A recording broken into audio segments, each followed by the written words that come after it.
Bom dia a todos. Eu inicio minhas palavras em nome do governo brasileiro, do Ministério da Saúde, apresentando nossas condolências pelos milhares de vidas perdidas em virtude da Covid-19 e a nossa solidariedade aos familiares que perderam seus entes queridos.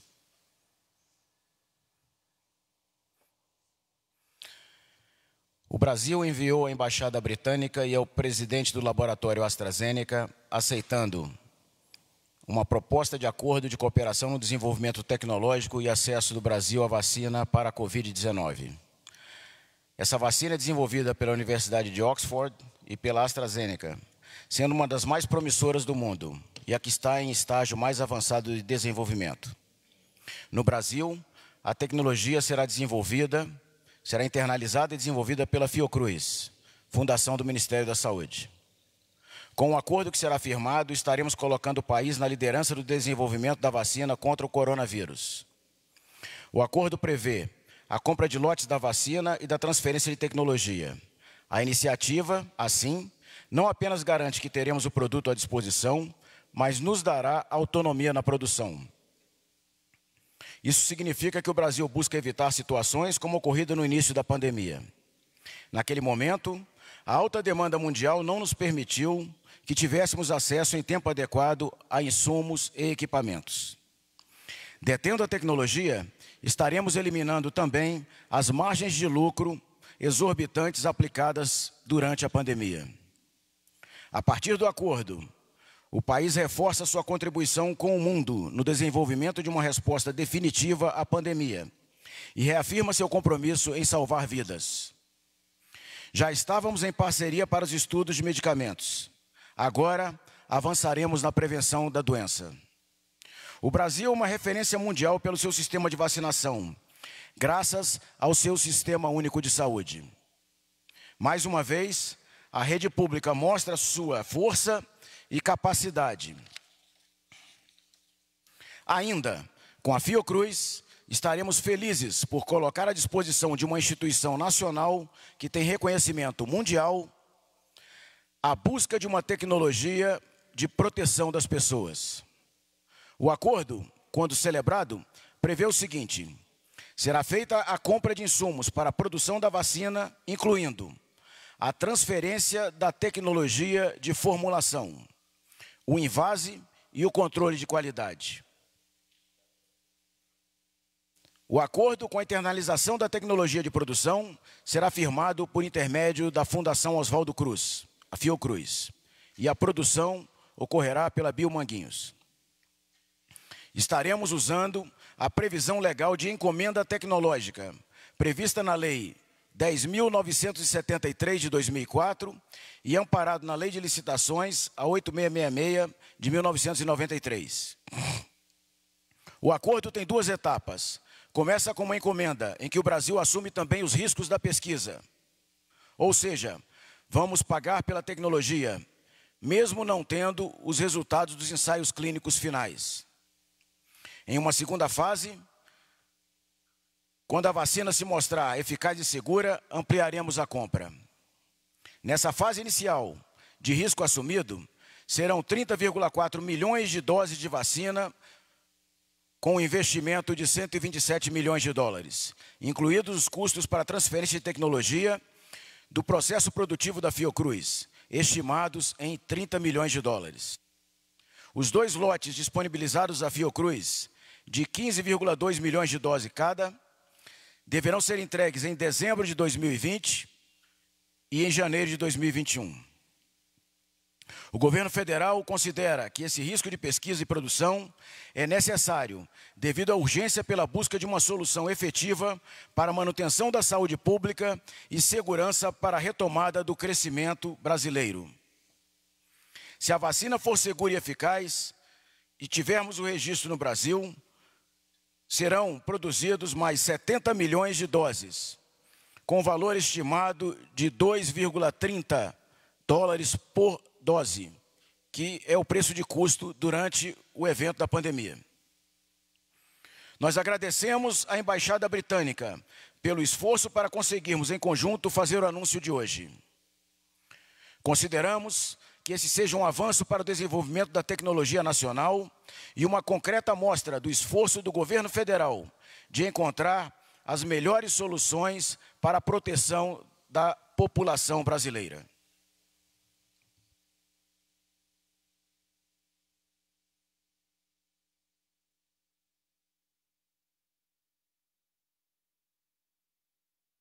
Daremos início agora às perguntas. Vamos começar com os jornalistas que estão presentes.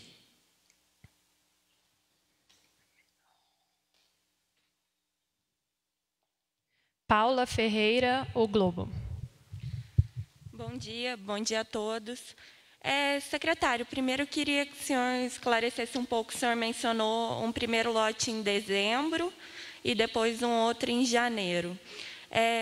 Quando que vocês vão adquirir isso e esperar o estudo clínico e aí, quando tiver comprovado, ministrar essas doses? Tem esse prazo já, uma estimativa? Queria que você explicasse um pouquinho melhor sobre isso. E eu tenho mais algumas perguntas também. A União Europeia anunciou que ela deve abrir para 14 países a entrada, e o Brasil ficou de fora por conta da gravidade da crise. Queria que vocês comentassem um pouco sobre isso também. E um outro ponto foi que o Hospital Albert Einstein recomendou que os médicos não usem mais a cloroquina. E como o Einstein foi usado como exemplo recorrentemente pelo Ministério da Saúde, pelo presidente, eu queria saber se vocês pretendem rever a orientação em relação à cloroquina diante dessa nova recomendação do Einstein. E, por último, muitos estados têm relatado a falta de medicamentos para UTI. Alguns estados em situação grave, como Mato Grosso.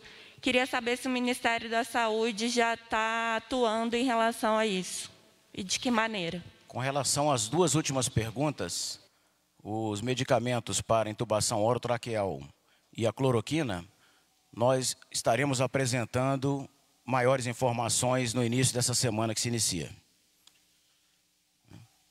Com relação à União Europeia, não nos ficou claro o seu questionamento, não entendemos, não nos ficou claro. Se puder ser mais específica.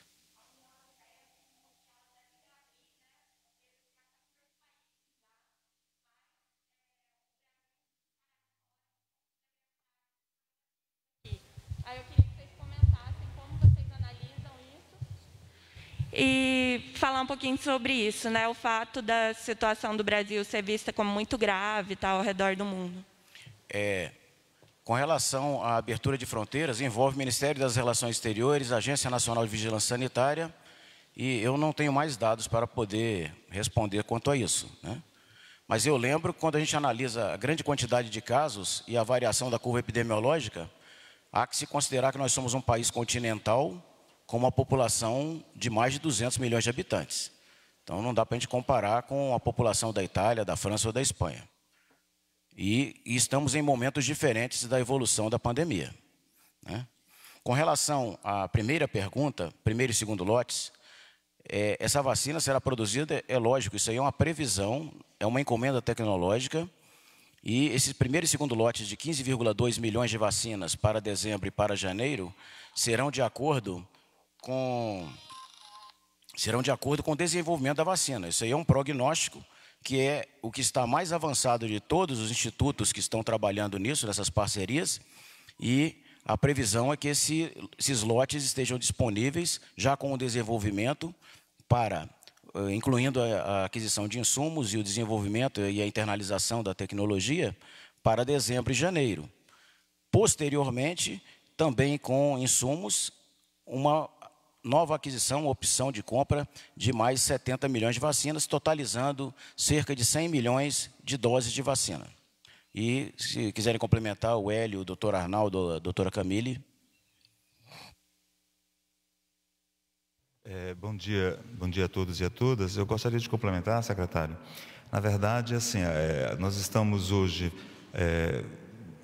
anunciando um grande avanço, né, no desenvolvimento científico e tecnológico do Brasil, numa parceria com relação com a AstraZeneca, com a chamada vacina de Oxford.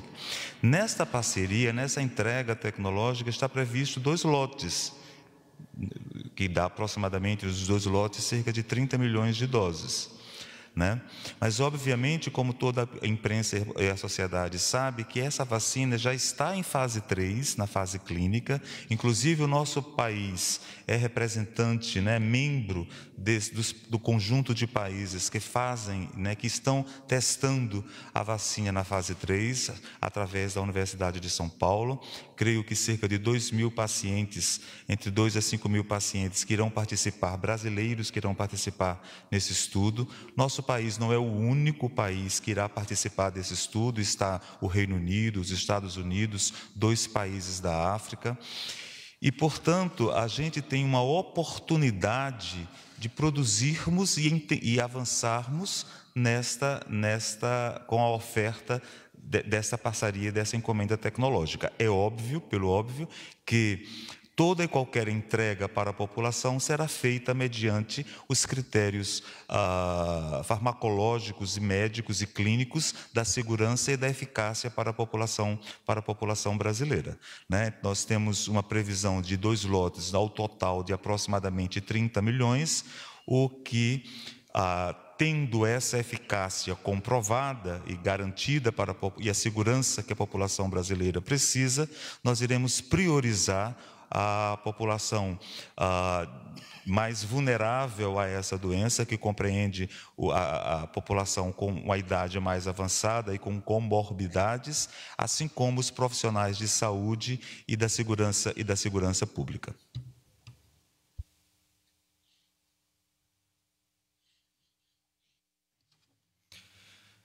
Também é interessante acrescentar que essa não é a única solução. Na verdade, o governo brasileiro e toda a comunidade científica, acadêmica do Brasil, tem se movido no sentido de buscar várias soluções para várias formas de realmente enfrentar a pandemia.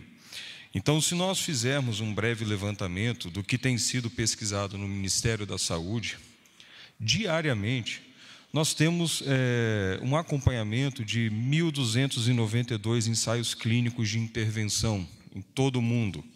É feito esse acompanhamento de evidências diuturnamente. Nós temos um acompanhamento de quais evidências estão surgindo em quais países e em quais temas. Só no Brasil, no nosso relatório semanal do Boletim Ética em Pesquisa da CONEP, por exemplo, já constam 468 projetos de pesquisa aprovados pela CONEP. E esses projetos incluem tratamento precoce, tratamento de fases moderadas, graves, vacinação, estudo da história natural da doença, como que essa doença evolui, o que acontece com o paciente, quais os tipos de paciente, como eles respondem à infecção pelo coronavírus. Nós temos só de ensaios clínicos aprovados pela CONEP, 114 ensaios clínicos e 44.262 pessoas participantes desses ensaios clínicos. Isso se encontra público no último relatório publicado. Nós temos, por exemplo, também diversas entregas do Ministério da Saúde que também diariamente estuda evidências relacionadas ao tratamento nas diferentes fases, evidências relacionadas a medidas não farmacológicas, como o uso de equipamentos de proteção individual, estudos relacionados à vacina, à profilaxia, inclusive. Só para ter uma breve visão do que é feito, nós temos já 18 sínteses de evidências elaboradas pelo Departamento de Ciência e Tecnologia, cuja diretora é a doutora Camille, que está aqui ao meu lado, 4 sínteses de evidências em elaboração pelo DECIT. Vamos produzir e entregar também à comunidade brasileira estudos especiais destinados às temáticas de grande interesse para o enfrentamento à Covid, e temos já 55 informes produzidos até o dia 23 de junho, englobando um total de 779 artigos científicos analisados. Por que eu estou falando tudo isso? É para a compreensão de que nós hoje estamos trazendo a questão da vacina. E dia e noite, e até madrugada às vezes, né, a gente de fato está buscando vacina, a gente está buscando tratamento, as melhores formas de intervir nesse cenário que se apresenta diante de nós. Então são várias frentes de ação. E hoje estamos aqui anunciando o nosso ingresso e a busca de incorporação tecnológica, de desenvolvimento do nosso parque técnico-científico, né, industrial, no campo das vacinas, em um desses que é um dos mais promissores, né, uma das mais promissoras frentes de enfrentamento à Covid no âmbito da vacinação. Mas tem várias outras vacinas sendo analisadas, algumas em pesquisa no Brasil. Quando nós olhamos no Brasil, tem 6 vacinas em teste em fase pré-clínica, todas elas estão sendo acompanhadas. E, de forma geral, nós temos, por exemplo, nos Estados Unidos, China, Canadá, Rússia, Japão, vacinas produzidas em teste, né, na verdade, em todos esses países. Tudo isso sendo acompanhado pelo corpo técnico do Ministério da Saúde. Então, nós temos um verdadeiro, um grande grupo de pessoas que dedica sua vida a estudar essas questões num caráter multiprofissional, médicos, farmacêuticos, enfermeiros, especialistas em logística, em administração, todos estão juntos trabalhando no Ministério da Saúde para sondar as melhores soluções. E eu tenho certeza, semana que vem traremos muito mais informações envolvendo boas perspectivas para a pesquisa brasileira. Então, eu peço que aguardem um pouquinho, nós teremos informações muito interessantes para divulgar em breve. Em relação à questão do Einstein, eu acho que podemos falar mais a fundo também na semana que vem, mas há que se ter um cuidado com as palavras. Não houve proibição, isso foi falado pelos próprios representantes do Einstein. Eu sugiro que se estude melhor, de fato, como Einstein se posiciona, e quando nós falamos de uma nota informativa, nós precisamos falar que usamos referências do mundo inteiro e as melhores referências brasileiras em âmbito assistencial, em âmbito científico também, para o tema que nos é pertinente. Mas nós traremos também várias informações interessantes sobre esse assunto na semana que vem, tenho certeza que será de grande interesse de todos. Obrigado pela atenção. Agora, uma pergunta enviada por e-mail. Desculpa. Obrigada. Bom dia a todos e a todas. Eu gostaria apenas de ressaltar que, depois do Reino Unido, o Brasil foi o primeiro a iniciar os estudos de eficácia da vacina. É o único estudo clínico de vacinas da América Latina, então, mostrando que o Brasil possui, sim, capacidade científica e tecnológica para desenvolver ensaios clínicos. E eu gostaria também de fazer um agradecimento especial às nossas entidades regulatórias, a CONEP e a Anvisa, que fizeram essa análise com muita qualidade e celeridade, e também um agradecimento à pesquisadora Suen, da Unifesp, que foi a responsável por trazer esse ensaio clínico para o Brasil, né, que já estamos aí com muitos pacientes incluídos. O estudo está acontecendo no Rio de Janeiro, São Paulo e também a Bahia será um dos centros que irá recrutar. Camille, e agradecer também a nossa parceria com a Fiocruz, que é uma fundação vinculada ao Ministério da Saúde, que está junto conosco nesse empreendimento, nessa busca pela absorção da tecnologia, pela vacina que vai nos proteger desse vírus. Nós temos um grupo de jornalistas que são previamente cadastrados no Ministério da Saúde, eles encaminham para nós perguntas online. E aqui eu tenho uma pergunta do Daniel da AP, da Associated Press. O fabricante da vacina, ele tem fábricas nos Estados Unidos. O Brasil já teve dificuldades em importar respiradores dos Estados Unidos na crise do coronavírus por uma política de governo americano que não permitia que esses equipamentos fossem exportados. O governo brasileiro garante que as vacinas compradas vão chegar ao Brasil, mesmo se forem feitas nos Estados Unidos, ou elas serão produzidas em outro país? Bom, inicialmente os Estados Unidos são um grande parceiro brasileiro. Inclusive, ontem recebemos o primeiro lote de 200 ventiladores pulmonares de uma doação que o governo americano está fazendo para o governo brasileiro, de 1.000 ventiladores pulmonares. Os insumos, eles são produzidos em vários locais do Brasil. Tem insumos vindos da China, dos Estados Unidos, da União Europeia, da Índia. Então, nesse caso específico, essa parceria, ela considera também a internalização desses insumos no primeiro passo e depois o desenvolvimento tecnológico para a produção desse insumo, o que nos daria uma autonomia. Dessa forma, está sendo desenhada essa parceria com a AstraZeneca e a Universidade de Oxford. Se quiserem completar. Isso significa que, além de importar os produtos, vai ser fabricado no Brasil por meio da Fiocruz. Haverá, sim, a importação, tudo isso já se encontra incluído em toda essa pactuação que foi feita, do IFA, né, do ingrediente ativo, farmacêutico ativo, e, uma vez internalizado, vai haver toda essa transferência de tecnologia para a produção interna no Brasil. Então, o que se espera, num primeiro momento, é a chegada do IFA, a produção da forma final da vacina dentro da Fiocruz, aí a distribuição para o Brasil, e já num segundo momento, quando se prova eficaz a vacina, aí sim uma ampliação dessa possível encomenda e com uma maior autonomia de capacidade produtiva dentro do Brasil.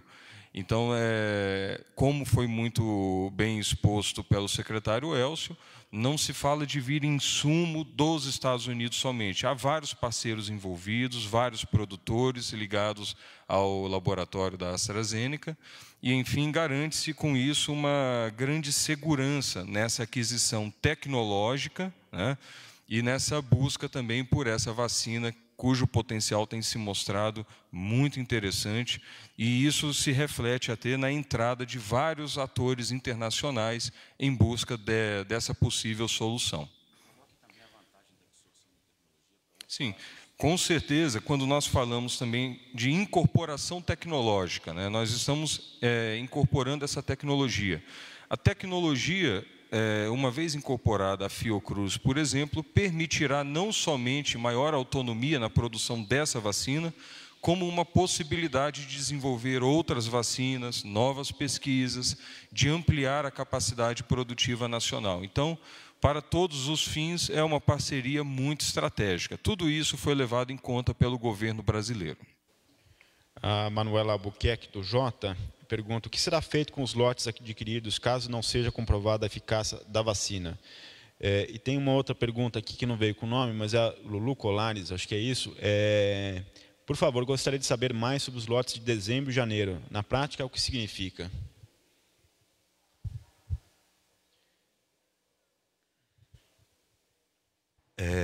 Qual é o nome da repórter que falou? A pergunta é se esses lotes que estão chegando em dezembro e janeiro, eles não mostrarem eficácia. Sim, exatamente. O que acontece com eles? Veja bem, entendi já. A nossa parceria com a AstraZeneca, né, é de uma encomenda tecnológica. Né? Numa encomenda tecnológica, no desenvolvimento de uma encomenda tecnológica, existe um risco associado a ele. Né? Só que, neste caso, nós temos, né, o mundo inteiro está testando e avaliando a eficácia dessa vacina, né, que está em fase 3, em fase clínica. Os estudos preliminares, tanto de fase 1 e de fase 2, mostram que a vacina tem uma capacidade de resposta imunológica bastante significativa, mas, pelo óbvio, né, se os ensaios clínicos, se os ensaios de eficácia da vacina não se mostrarem seguros para a população brasileira, nós aprenderemos, teremos o avanço tecnológico, teremos a melhoria do nosso parque industrial tecnológico, porque isso está nesta entrega, estar associado a essa questão, mas, pelo óbvio, nós não iremos aplicar na população brasileira algo que sabidamente não existe uma eficácia comprovada. Né? Eu acho que essa pergunta, eu já tinha até falado isso na questão anterior, e isso fica muito claro, o compromisso que nós temos, que esse ministério, que este governo possui em salvar vidas, em preservar vidas. Então, o objetivo é avançarmos e darmos à população brasileira uma possibilidade de um tratamento eficaz para combater, no combate da Covid-19. Posso completar? Pode. Lembrando também que nós não estaremos simplesmente adquirindo 30,4 milhões de doses em 2 lotes para dezembro e janeiro, e sim produzindo, lógico, de acordo com a eficácia esperada e demonstrada nesse processo de desenvolvimento tecnológico. Nós estaríamos produzindo a vacina e envolvido nesse pacote de encomenda tecnológica que vai custar algo em torno de 127 milhões de dólares.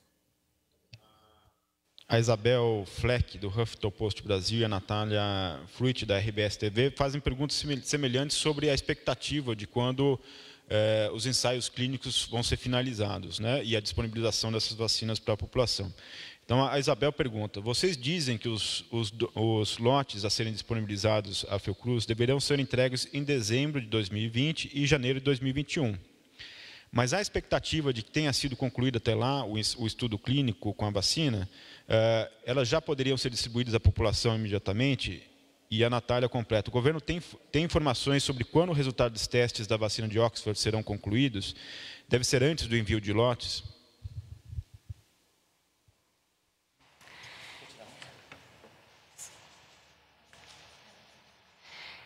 Bom, os resultados de eficácia da vacina, eles vão ser avaliados mês a mês e serão incluídos ao Reino Unido, né, para serem avaliados nesse conjunto.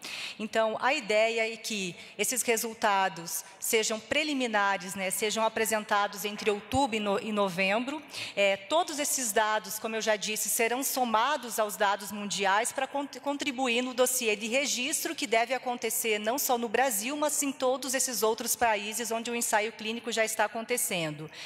Então, a perspectiva é essa, né, que é claro que os pacientes eles serão acompanhados por 1 ano e, se for necessidade, por até mais tempo, mas já é possível que até outubro ou novembro nós teremos, né, dados preliminares da vacina.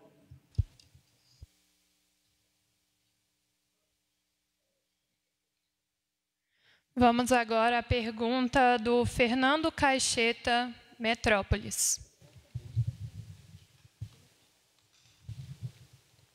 Eu queria começar tirando uma dúvida de algo que não ficou muito claro. Essas 30 milhões de doses que vão ser entregues em dezembro e janeiro, elas vão ser produzidas localmente? Pelo que eu tinha entendido, as 70 milhões que seriam produzidos aqui no Brasil. Ou não, esse lote total de 100 milhões vai ser produzido aqui? Deixa eu só começar. A encomenda tecnológica, ela prevê também a absorção, a internalização da tecnologia, inclusive do envasamento da produção e ao mesmo tempo em que haverá internalização da tecnologia para a produção do ingrediente farmacêutico ativo. Dessa forma, a gente vai dominar o ciclo. Então, esses 127 milhões de dólares que eu me referi inicialmente, nós teremos 2 lotes de vacinas produzidos já pelo nosso Parque Industrial Tecnológico de Biomanguinhos, baseado nessa internalização da tecnologia, na vinda de insumos para que nós possamos produzir e ter autonomia tecnológica para produções futuras. Da mesma forma, em dando certo, que é a esperança mundial, né, não é a esperança só do Brasil, governo brasileiro, nós vamos partir para uma aquisição de insumos, para a produção de insumos, para a produção de mais 70 milhões de doses. Então, esses cerca de 100 milhões de doses serão produzidos no Brasil pela nossa Fundação Oswaldo Cruz.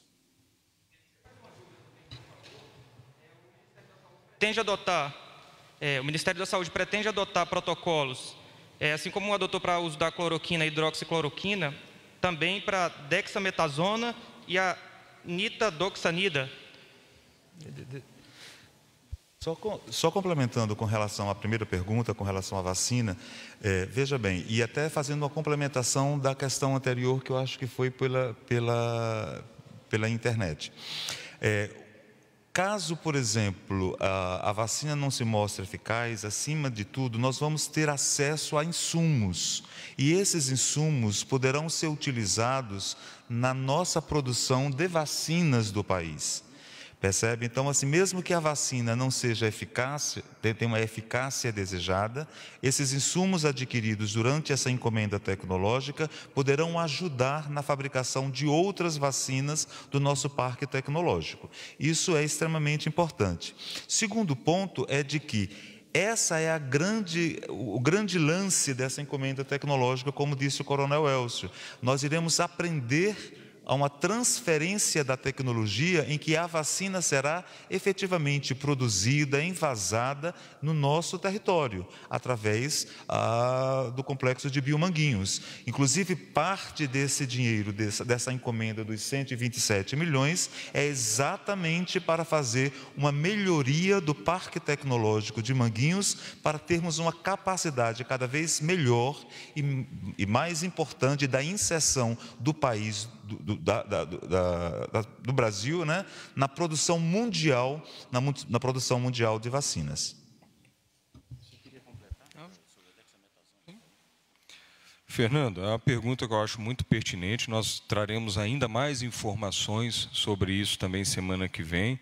Agora, novamente lembrando, todas as opções terapêuticas têm sido estudadas todos os dias. Então, na página do Ministério da Saúde, todos vocês poderão encontrar os informes diários de evidências. Lá tem 55 informes já publicados, conforme a atualização do dia 23 de junho.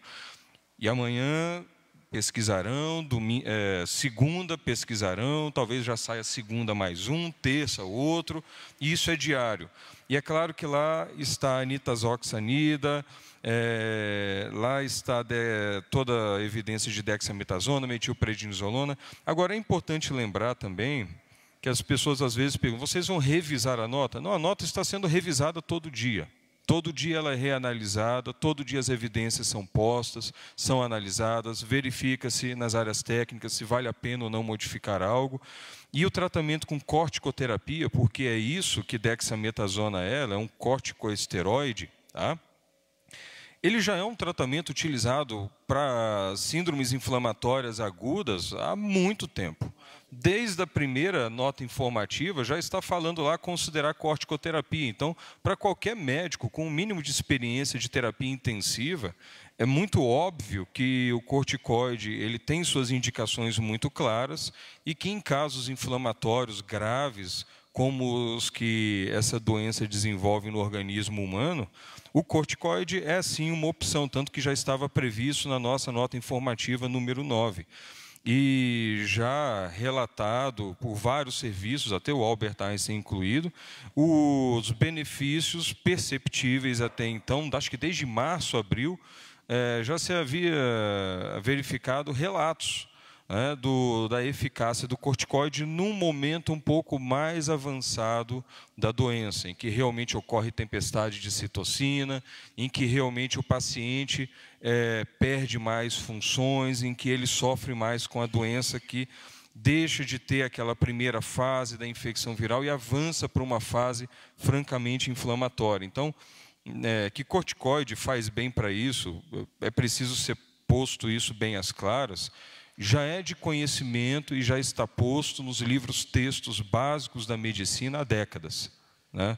Realmente não é nenhuma novidade. É claro que quando você tem um protocolo que fala da dexametasona em específico e aponta um protocolo, esse protocolo é muito interessante do ponto de vista de análise científica. Lembrando também que muitas vezes essa demanda, mas isso é um nível máximo de evidência. Grande parte do que se faz na arte médica, na arte clínica, não tem esse nível máximo de evidência. É claro que nós sempre buscamos esse nível máximo, mas muito do que se faz pelo conhecimento acumulado e por evidências intermediárias, ainda mais considerando uma situação de pandemia como a que vivemos hoje. E é claro que sim, numa próxima nota informativa, e eu acho que foi muito pertinente sua pergunta, Fernando, podemos encaixar, sim, uma nota específica falando em especial da dexametasona. Não foi feito até esse presente momento grandes detalhamentos, por quê? realmente, quando se fala de corticoterapia, cada serviço tem o seu protocolo interno, tem sua forma de lidar com os pacientes com grandes quadros inflamatórios acometendo o seu organismo. Então, uma coisa é você observar um protocolo como azitromicina e cloroquina, ou azitromicina e hidroxicloroquina, com ou sem aditivos, e falar que considera-se, né, a autonomia do paciente e a liberdade do médico em prescrever, e essa é uma opção segura. Agora, quando se fala de corticoterapia, tem tantos protocolos diferentes que realmente é como se colocou naquela primeira nota informativa liberada: considerar tratamento com corticosteroide. E entre eles, dexametasona é uma opção já bem consolidada no ambiente médico das unidades de terapia intensiva. Próxima pergunta, Natália André, CNN.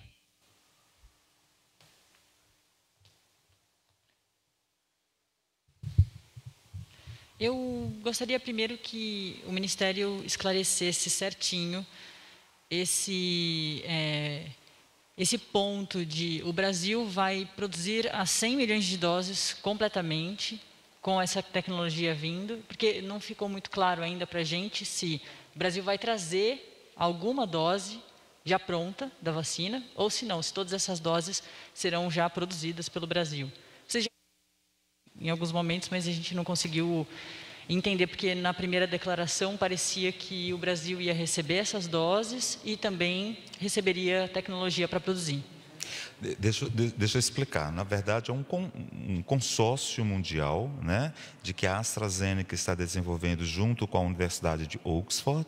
Né, na verdade, começou aí, tá certo? A partir daí, alguns países parceiros puderam entrar nessa linha de produção e na transferência dessa tecnologia. Né? Caberá, portanto, nesta parceria com o nosso país, né, nós fazermos toda a linha de produção, recebendo a princípio a IFA, mas a produção, sendo a produção, a geração, o envasamento, todo feito no nosso país. Ao longo desse processo, a gente vai dando certo, a fase 3 sendo confirmada, né, tendo todos os dados de imunogenicidade, de segurança, todos os dados farmacodinâmicos e farmacocinéticos necessários para uma vacina, para distribuirmos para uma população. Isso estando tudo ok, nós avançamos para as 70 milhões de doses a princípio, no início, na primeira estratégia. Durante este processo de encomenda tecnológica, está prevista neste aprendizado, tá certo? A produção de 30 milhões de vacinas, 30 milhões de doses. Tá certo? Em qual, nesses 30 milhões de doses, tendo todos os dados, a segurança farmacotécnica e farmacodinâmica da vacina, nós iremos, portanto, distribuir essas vacinas naqueles grupos prioritários que nós falamos anteriormente. Tá claro? Né? E isso é um grande esforço do país, né? É um grande esforço do país. A gente... Imagine você ter uma encomenda tecnológica nessa situação. Houve, na verdade, um esforço do país, do governo, né, e com muitas mãos envolvidas. Né? O Ministério da Economia, várias outras pessoas participaram deste processo, na perspectiva de darmos à população brasileira uma esperança com segurança daquilo que temos de melhor com relação à vacinação contra o SARS-CoV-2. A pergunta era justamente sobre isso. Só Qual falar foi mais uma coisinha, acho que eu posso complementar, talvez até ajudar no ponto específico que você perguntou. O primeiro passo da produção de uma vacina é a produção do ingrediente farmacêutico ativo, o IFA. Nesse primeiro momento, o IFA vem pronto. Ficou melhor assim? No segundo momento, aqui no Brasil, esse IFA vai ser processado. Então, por que precisa dessa encomenda tecnológica? Deu certo, vamos para frente. Traz o IFA, adapta-se a linha de produção da Fiocruz, esse IFA é processado, envasado, distribuído para a população brasileira. Certo? Funcionou. Funcionou, imediatamente já se avança para a pactuação de mais 70 milhões de doses. Esse primeiro lote de 30 milhões, ele tem uma população de risco, que é o alvo dessa vacinação, caso ela se mostre eficaz, caso ela se mostre segura. Então, é assim que acontece. E na segunda etapa, também como ainda está em processo a incorporação tecnológica, provavelmente nesse preço está incluído também, está incluído nesse preço a importação de mais ingrediente ativo para fazer mais 70 milhões, se tudo tiver dado certo, mais 70 milhões. E nesse processo todo, a perspectiva que o Brasil tem é que não só nós sejamos capazes de processar, envasar, distribuir a vacina, como também produzir o nosso próprio ingrediente farmacêutico ativo, para essa e para outras doenças ou outras, inclusive, mutações desse próprio vírus. Então, a tecnologia foi integrada, isso é o que queremos. Agora, pensando outro cenário, deu errado, ganhamos a tecnologia na nossa linha produtiva de vacinas, ganhamos insumos, ganhamos a possibilidade de fazer pesquisa independente pela Fiocruz, fomentar pesquisa com esses materiais, com essa linha de produção alterada, evoluída, vamos dizer assim, e também acrescentar isso aos esforços já existentes de produção interna de outras frentes de pesquisa de vacinação. Eu acho que talvez tenha ficado melhor explicado assim. Sim, agora sim. Obrigado. A pergunta era sobre justamente todo esse processo. Quem participou de toda essa discussão e há quanto tempo o Ministério da Saúde vem discutindo isso? A gente sabe que a Casa Civil também participou dessa negociação, enfim, de todo esse estudo. Vocês agradeceram a Embaixada Britânica, agora também falaram do Ministério da Economia. Quem participou de todo esse processo de discussão da vacina de Oxford e também há quanto tempo o Ministério da Saúde vem falando sobre isso? Como tudo na pandemia, isso aqui também é um fato novo. Então, essas discussões, elas levaram não mais do que 15 dias. E houve essa coordenação, por envolver outros atores, houve realmente a coordenação da Casa Civil, que trouxe à mesa o Ministério das Relações Exteriores, porque nós fomos, vamos assim dizer, convidados pela Embaixada Britânica, em nome da Universidade de Oxford, por se tratar de um consórcio da Universidade de Oxford com a AstraZeneca. Então, a Embaixada Britânica nos convidou para participar desse projeto pioneiro, que é o mais avançado, está em estágio mais avançado do mundo no momento, reconhecidamente em todas as fontes de pesquisa que nós analisarmos. E houve, sim, uma participação do Ministério da Economia, que, inclusive, fez uma ambientação para a gente, junto com a Controladoria Geral da União, de qual seria a forma de contratação de uma parceria para ser celebrada, que optou-se, e nós fomos orientados dessa forma, pela encomenda tecnológica baseada na legislação que eu citei. Então, houve essa parceria, a Controladoria Geral da União também fez essa orientação para que nós chegássemos a um termo envolvendo a Fiocruz. A Fiocruz, paralelamente, fazia, a partir de um acordo de confidencialidade, uma exploração, uma prospecção tecnológica para verificar a efetividade, né? Ela não foi apenas uma negociação comercial, mas ela foi uma negociação que aprofundou na parte tecnológica, científico-tecnológica, para verificar se nós teríamos capacidade de absorver essa tecnologia, de realizar essa produção, de ampliar nosso parque industrial estratégico da área de fármacos, e como se processaria os próximos passos dessa parceria. Então, baseado nesses atores, que eu acho que eu não esqueci de ninguém, sob a coordenação da Casa Civil, porque, lógico, é um esforço nacional, o Ministério das Relações Exteriores também esteve conosco, e, dessa forma, nós avançamos esse passo para a aceitação dessa parceria, e os próximos passos serão a contratualização por meio de uma encomenda tecnológica, lógico que contando com a colaboração desses atores que eu citei. Se quiser completar. É importante também perceber que há uma progressão, né, nessas conversações. Há um momento em que essa conversa se inicia no âmbito acadêmico. No âmbito acadêmico, estamos falando de evidências, pesquisas. A doutora Camille poderá falar um pouco mais sobre isso. Então, já havia esse acompanhamento. Num segundo momento, trata-se do ponto de vista estratégico da capacidade produtiva e de absorção tecnológica. Esse momento foi o de aproximação entre Fiocruz, AstraZeneca, Oxford. E num terceiro momento, quando se tem segurança para avançar, se faz análise de riscos, quando você realmente consegue juntar as evidências, isso chega ao nível de governo para uma discussão política, governamental, né, dentro dos princípios de proteção e cuidado com a população brasileira. Então, há toda uma sequência que precisa ser respeitada, né? Então, doutora Camille. Então, só complementando, secretário, a avaliação técnica, ela se dá de forma diária e ela já iniciou há um tempo atrás.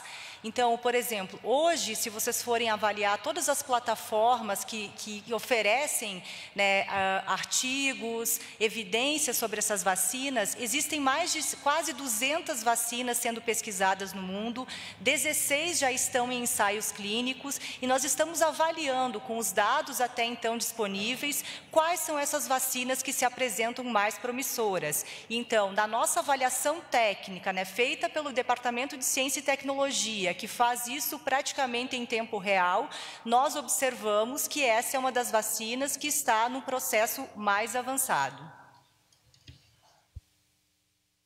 Próxima pergunta, Caio Especoto, Poder 360.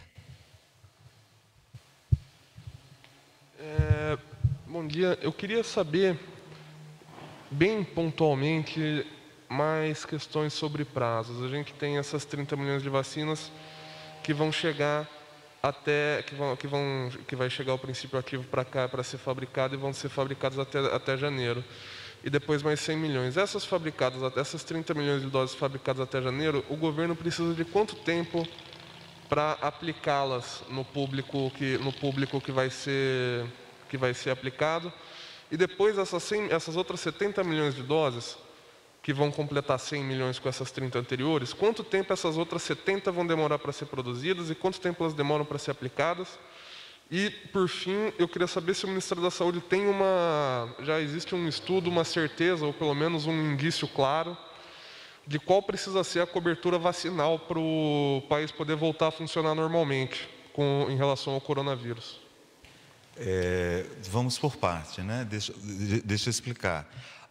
Uma vez chegada às 30 milhões de doses, né? E tendo, como nós já falamos anteriormente, tendo a segurança, por favor, temos a segurança farmacocinética e farmacodinâmica desta vacina, né? A distribuição, ela é muito rápida, porque nós somos SUS. A distribuição é muito rápida. Como nós fazemos, esse país tem uma larga experiência em vacinação extremamente rápida.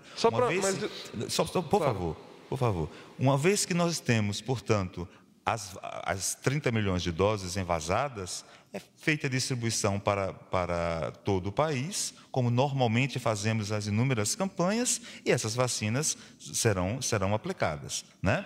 A gente fez vários estudos epidemiológicos, a Secretaria vem fazendo vários estudos de qual a cobertura vacinal né, que podemos apresentar, né?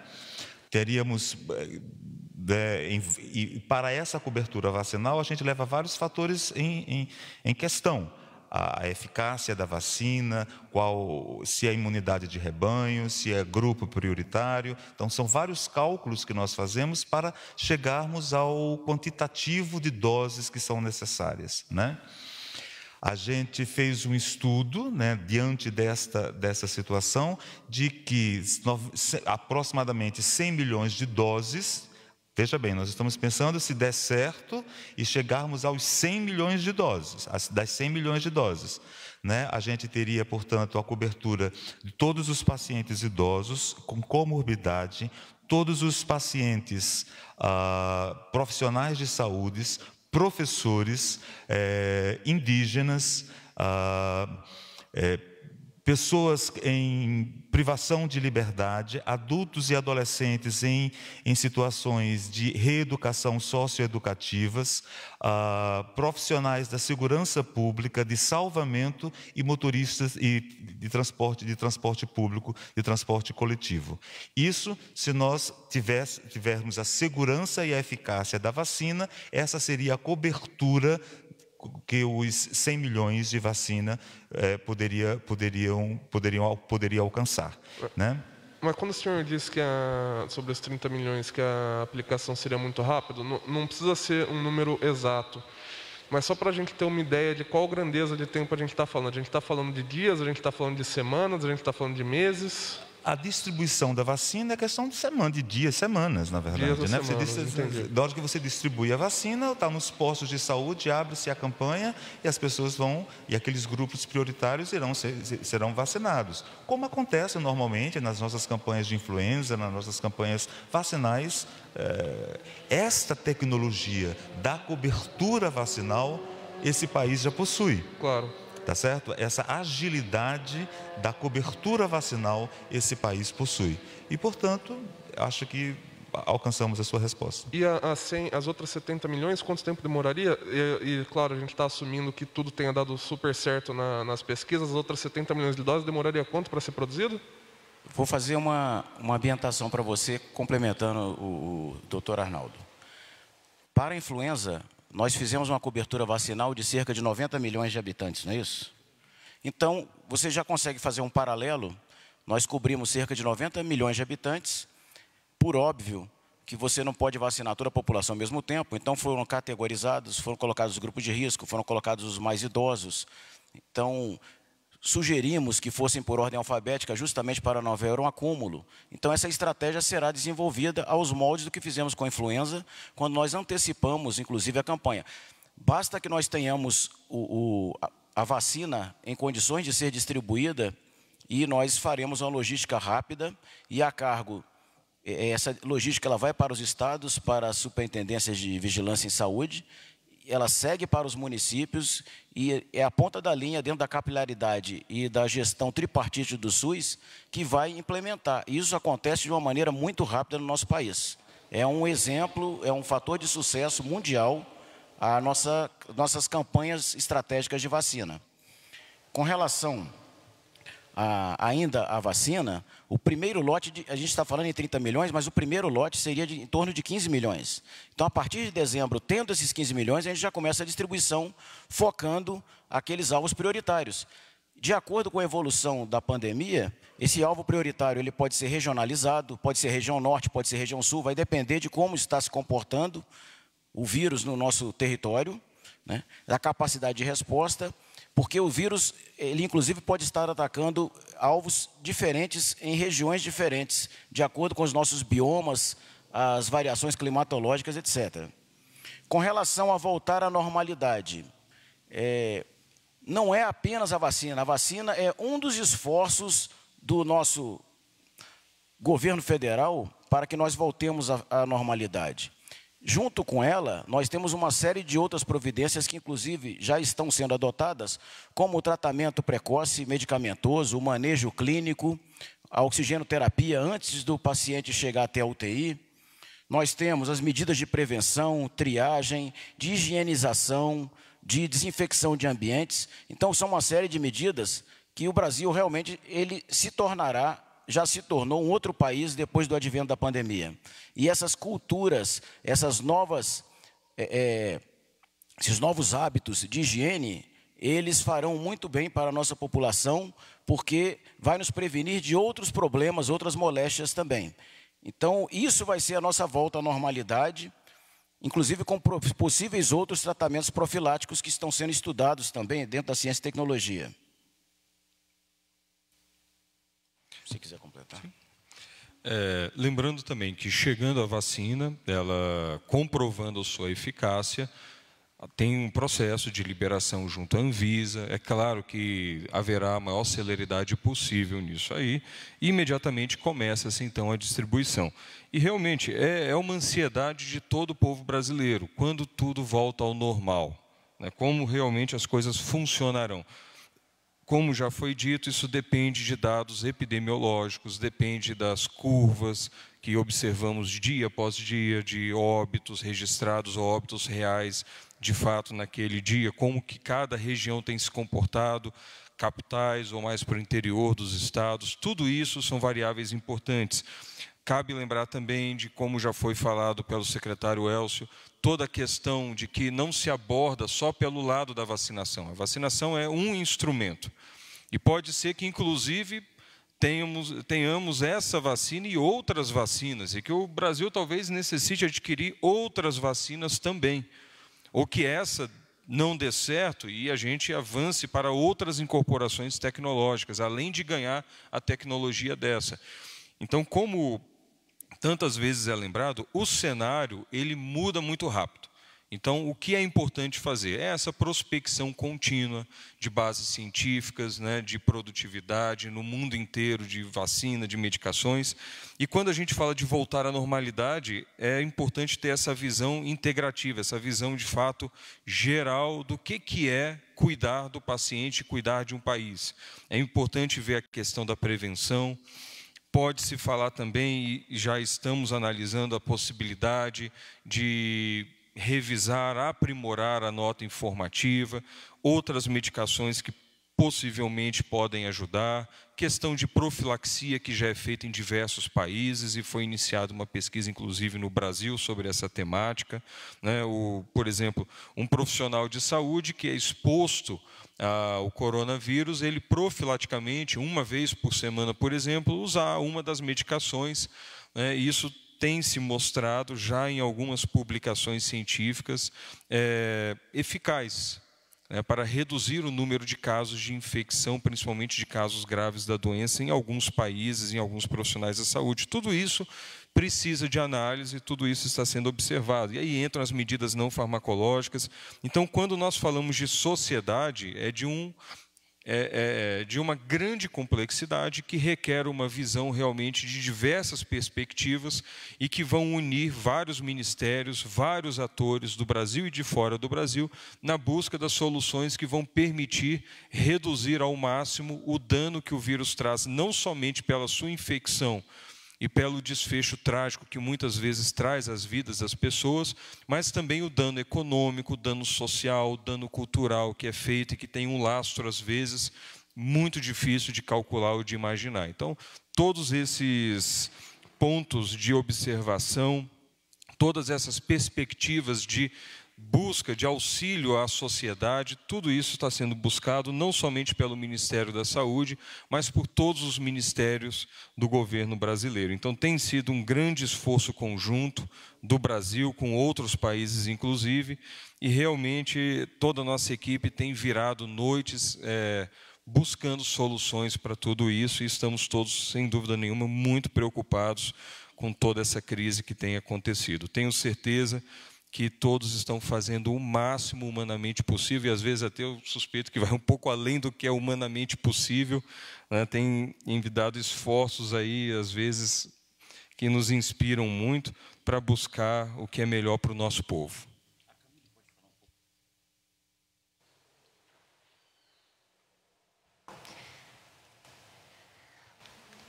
Eu gostaria de também colocar que o Brasil ele vai diversificar suas ações junto às iniciativas, né, estratégias que já estão em curso no mundo.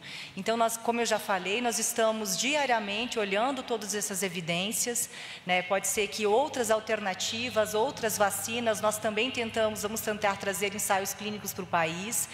E por que, então, diversificar, né, visando nesse caso, ter mais êxito e minimizar, então, o risco associado.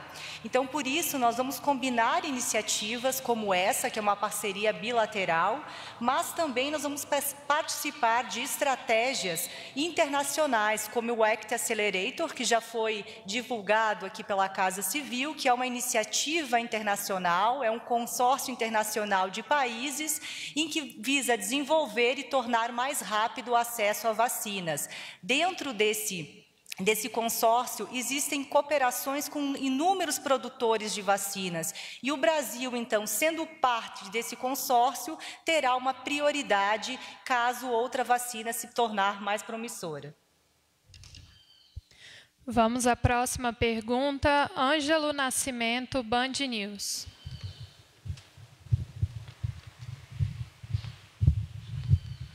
Bom dia a todos. Eu queria tirar duas dúvidas em relação aos insumos e também aos aparelhos tecnológicos para o desenvolvimento, quando que chegam aqui no país, porque no início ficou uma dúvida em relação a isso.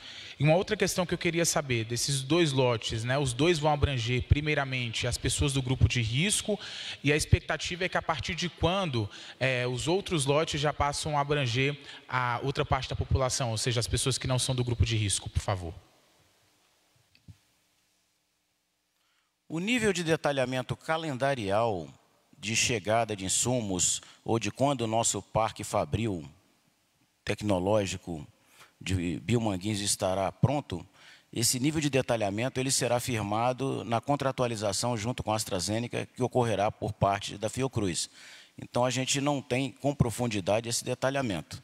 Nós temos um prognóstico de que o primeiro lote ele esteja sendo envasado, caso exitoso, em dezembro, e o segundo em janeiro, conforme já foi colocado, isso baseado no avanço da pesquisa até o momento. E eu passo agora ao secretário Arnaldo. Com relação aos dois lotes, não é essa questão, né?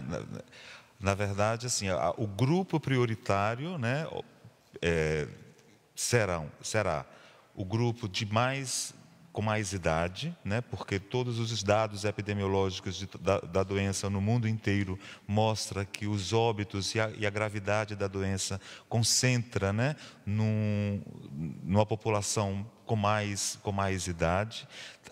Quando a gente avalia os dados epidemiológicos de hospitalizações por síndrome respiratória aguda grave, embora tenhamos hospitalizações em todos os intervalos etários, você tem um predomínio de 50% nas pessoas com mais idade. E quando a gente avalia os óbitos, né, por síndrome respiratória grave, você verifica que 70% dos óbitos estão associados a pacientes com maior idade e com comorbidades, das quais as cardiopatias, a diabetes se constituem, entre outras, as comorbidades, né, mais associadas com essa progressão mais agressiva da doença, que é, portanto, quando nós chamamos da síndrome respiratória aguda grave. Então, esses pacientes serão os prioritários, né? Além desses pacientes prioritários, os pacientes que estão tratando esses pacientes prioritários, que são, portanto, os profissionais de saúde. Obrigado.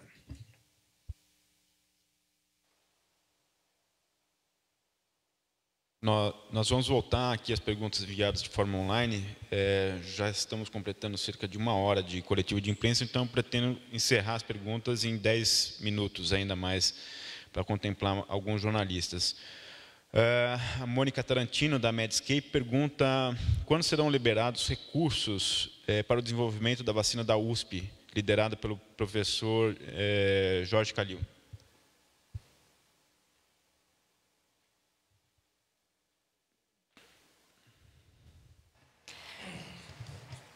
Essa é uma iniciativa do Ministério da Ciência e Tecnologia e Inovações, e provavelmente na próxima semana eles estarão aqui conosco fazendo o anúncio de um edital de pesquisa que inclusive nós financiamos conjuntamente, então eles poderão responder em relação especificamente a vacina do professor Jorge Calil, que está em fase inicial de desenvolvimento, mas sabe-se que o Ministério da Ciência e Tecnologia, né, desenvolveu uma cooperação junto à USP para fortalecer e desenvolver essa vacina. Então, prefiro deixar essa pergunta a ser respondida pelo Ministério da Ciência e Tecnologia.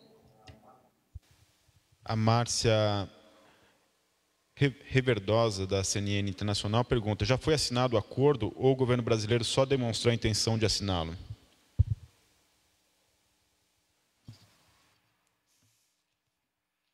Como eu falei, nós fomos convidados e fizemos uma carta de intenções. O acordo efetivo ele será por uma contratualização seguindo o estamento legal que eu já citei e que já está em encaminhamento pela Fiocruz e pela AstraZeneca, contando com os nossos órgãos, com o apoio técnico do Ministério da Economia, da Controladoria Geral da União e de outros atores que vão nos trazer o máximo de segurança na celebração dessa forma de contratualização. Tiago Rezende, da Folha de São Paulo, pergunta: o Ministério poderia explicar melhor o custo da produção? Na fase inicial são 127 milhões. E a segunda, qual o valor total da iniciativa? Esse custo de $2,30 por dose é pago pelo Brasil à farmacêutica? Bom, eu vou tentar ser bem claro. Dos 127 milhões que eu citei, desses 127, cerca de 30 milhões são para aquisição de insumos e para adequação do parque farmacológico de Biomanguinhos.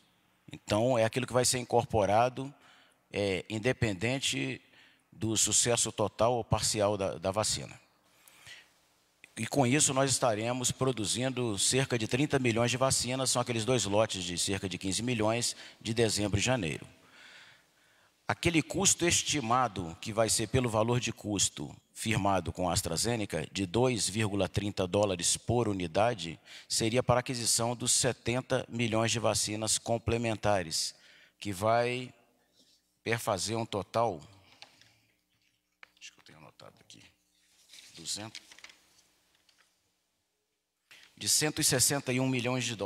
É a estimativa para a aquisição dessas outras 70 milhões de vacinas. Então, seriam inicialmente 127 milhões, mais esses 161 milhões. O preço de custo do insumo deve sair em torno de $1,30 e a produção mais $1, perfazendo $2,30 por unidade de vacina. Acho que eu respondi. Okay. Só que o senhor usou o valor em reais, em dólares. Todos os valores que o senhor falou Esses valores que eu falei são em dólares. O 120 do ingrediente farmacêutico ativo e a da adequação do Parque Fabril, da Biomanguinhos, e depois o valor também da dose de vacina futuro, os $216 milhões. Perdão, $161 milhões. Algumas outras perguntas, elas falam especificamente sobre quando começaria, dando tudo certo, quando começaria efetivamente a vacina. Acredito que já foi respondido.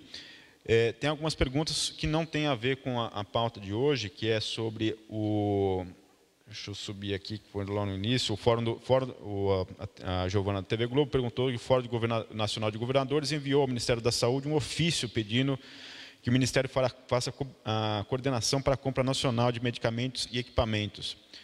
O que será feito em resposta a esse ofício, né? Eu acredito que sejam aqueles sedativos. Temos uma coletiva no início dessa semana sobre esse assunto, né, secretário?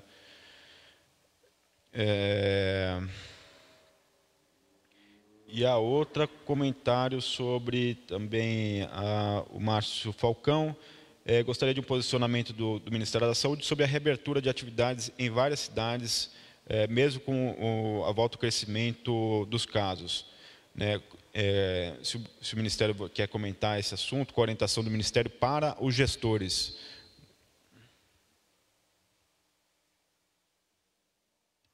O Ministério já colocou que ele editou a portaria 1565, se eu não me engano, que fala sobre a retomada segura das atividades. São orientações gerais que poderão ser seguidas pelos gestores. Nós já colocamos também que caberá ao gestor local, prefeitos, governadores, regiões metropolitanas de um consórcio acordadas, a adoção de medidas mais ou menos restritivas, de acordo com a variação da curva epidemiológica, com o grau de incidência de casos, com a incidência, o índice de mortalidade dentro daquela incidência, com a capacidade de resposta da rede de atenção de saúde.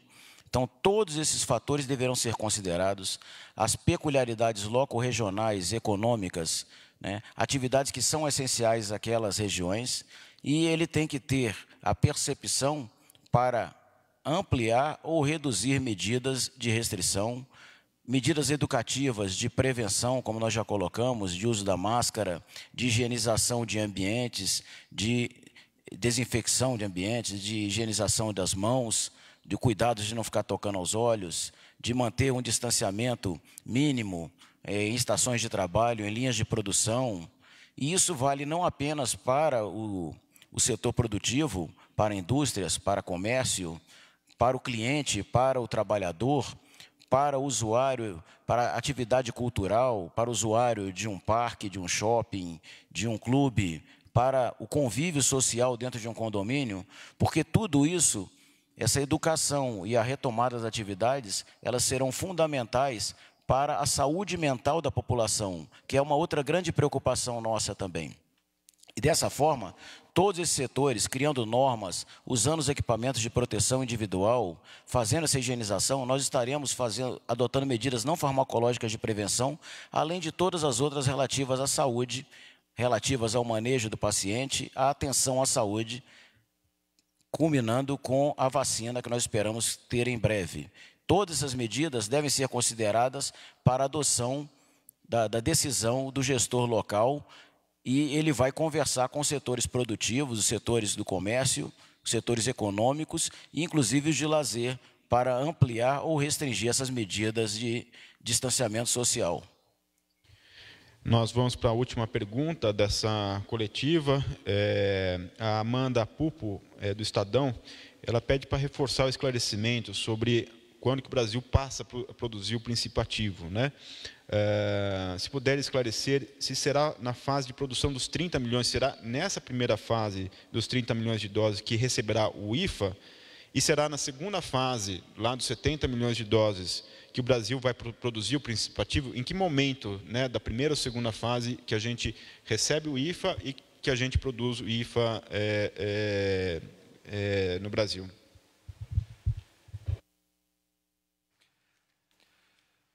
Essa questão de quando que o Brasil efetivamente produz princípio ativo, o IFA, vai depender muito de como as pesquisas avançarem e da própria pactuação feita entre Fiocruz e o laboratório, a AstraZeneca, né? Então, o ritmo de incorporação, mas a previsão que nós temos, esses custos que foram colocados aqui, eles incluem também a importação do IFA na segunda grande remessa, caso dê certo a vacinação. Caso a vacina se comprove eficaz, naquele novo pedido de 70 milhões de doses, né, está incluído no preço a importação. E quando nós observamos o mercado internacional, muitas vezes produzir é até mais caro do que importar. Mas nós temos também aquela visão estratégica de que você ter a capacidade de desenvolver todo um processo produtivo internamente tem o seu valor estratégico, é importante para o país, para o avanço da tecnologia, para o desenvolvimento de nosso parque industrial, mas isso também, essas decisões de será produzido internamente a partir do momento que foi incorporada a tecnologia ou continuaremos importando, tudo isso tem que ser visto conforme a situação evolui, conforme os preços são disponibilizados no mercado, conforme o que se observa de outras opções. Como eu já disse, pode ser que tenhamos mais 2, 3 opções de vacina, igualmente eficazes, ou menos ou mais eficazes, e aí o cenário ele será avaliado conforme ele se apresente no devido momento. Agora, a partir de que momento que toda a cadeia de produção está integrada? Isso vai depender muito, obviamente, do plano de trabalho que será pactuado pela Fiocruz.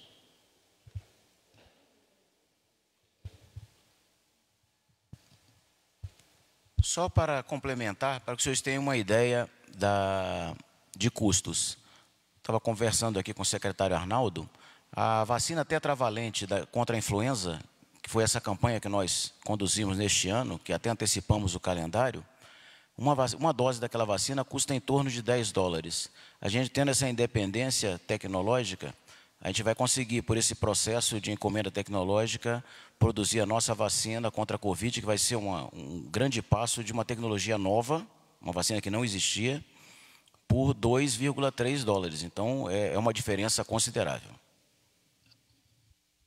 Agradecemos a participação de todos. Está encerrada essa coletiva de imprensa.